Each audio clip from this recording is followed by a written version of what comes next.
Student good morning.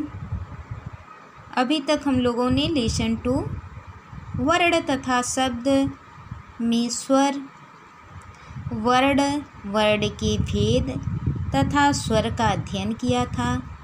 आज हम लोग व्यंजन वर्णों का अध्ययन करेंगे। चलिए हम देखते हैं व्यंजन।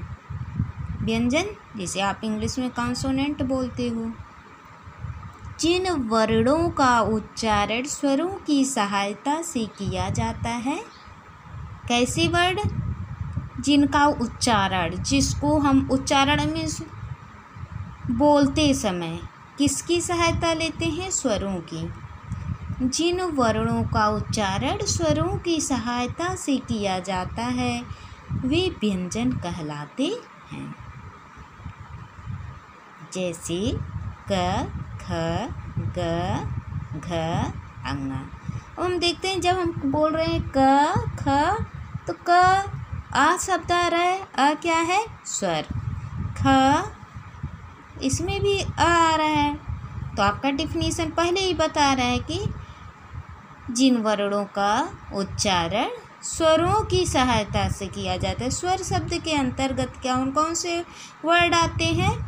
अ, आ, ई, उ, री, ए, ओ, अंग, अह। अंग, अह क्या है? अयोगवाह शब्द है, जिनका हम स्वरों में उसको जोड़ते नहीं हैं। जिसका योग न हुआ है स्वर में उसको हम अयोगवाह कहते हैं। अंग, अह तो हम राइट करते हैं, लेकिन ये अतिरिक्त वर्ड के अंतर्गत आ जाते हैं। फिर दिए हैं क, ख, ग, घ, अंग के बाद देख रहे हैं क वर्ग। क वर्ग का मतलब कि वर्ग में समूह।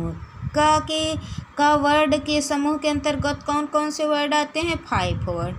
क, ख, ग, घ, अंग। आपसे क्वेश्चन पूछा जा सकता है कि क वर्ग के अंतर्गत कौन कौन से वर्ड आते हैं। आपको पता होना चाहिए कि क वर्ग के अंतर क, ख, ग, घ ये 5 वर्ड आते हैं। नेक्स्ट है च, छ, ज, झ, इं। च वर्ग के अंतर्गत च, छ, ज, झ, इं। च हम बोल रहे हैं ना, तो च अ सब में देख रहे हैं उसी तरह अ लगा हुआ है। ट, ठ, ड, ढ, अड़ा। ट वर्ग के अंतर ट, ठ, ड, ढ, अड़ा आते हैं। त वर्ग के अंतर्गत त, थ, द, ध, न वर्ड आते हैं।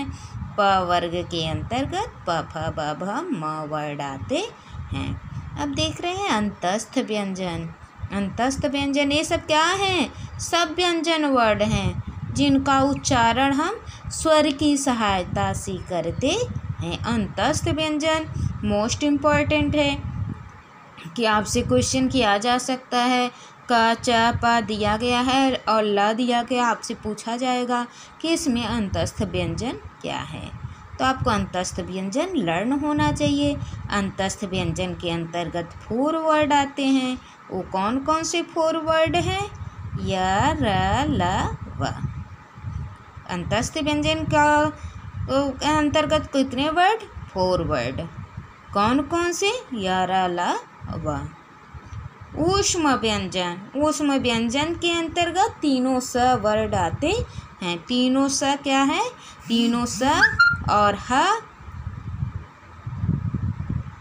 तीनों स और ह ऊष्म व्यंजन के अंतर्गत आते हैं। आपसे क्वेश्चन पूछा जा सकता है ऊष्म व्यंजन के अंतर्गत कौन कौन से वर्ड आते हैं। तो आप बताओगे कि ऊष्म व्यंजन के अंतर्गत श, ख, श, ह वर्ड आते हैं। अब देखते हैं अन्य वर्ड।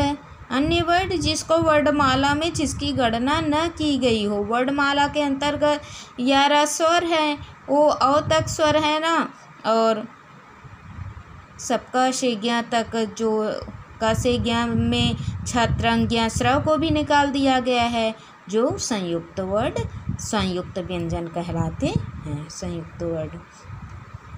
अन्य वर्ड देखते हैं कौन कौन से हैं। अंग देख रहे हैं ना, अंग है ना, जिसको हम क्या बोलते हैं? अनुस्वार। ये चंद्र बिंदु ऊपर लगी होगी, अ के ऊपर, न के ऊपर, म के ऊपर, किसी के ऊपर, त के ऊपर, तो इस बिंदी को क्या बोलते हैं हम? अनुस्वार। ये देख रहे हैं, इसके एग्जाम्पल अनुस्वार लगे हुए 3 एग्जाम्पल दिए गए हैं। शंख, ठंडा, तिरंगा। और विसर्ग, विसर्ग के अंतर्गत कौन कौन कैसे चिन्ह होते हैं? सामने डबल बिंदी लगी होती है। विसर्ग के एग्जाम्पल देखते हैं, यतः, स्वतः, प्रायः। ये देखो अनुनासिक, चंद्र बिंदु चंद्रमा की तरह बनाकर बिंदी लगी हो तो उसको हम क्या बोलते हैं? अनुनासिक। यदि ऐसे होगा तो सिंगल बिंदी होगी तो अनुस्वार, और चंद्रमा की तरह चंद्रमा बनाकर बिंदी लगेगी तो उसको हम क्या बोलेंगे? अनुनासिक। इसका एग्जाम्पल कांच, गांव, बांसुरी। अनुनासिक में नाक और मुंह दोनों की सहायता ली जाती है, और अनुस्वार में चंद्र बिंदु का उच्चारण करते समय बस हम नाक की सहायता लेते हैं। स्टूडेंट, आप होमवर्क में बस व्यंजन के डिफिनीशन, एग्जाम्पल और अन्य वर्ड के अंतर्गत कौन कौन से वर्ड आते हैं और उसके 2 एग्जाम्पल लर्न करेंगे। Thank you.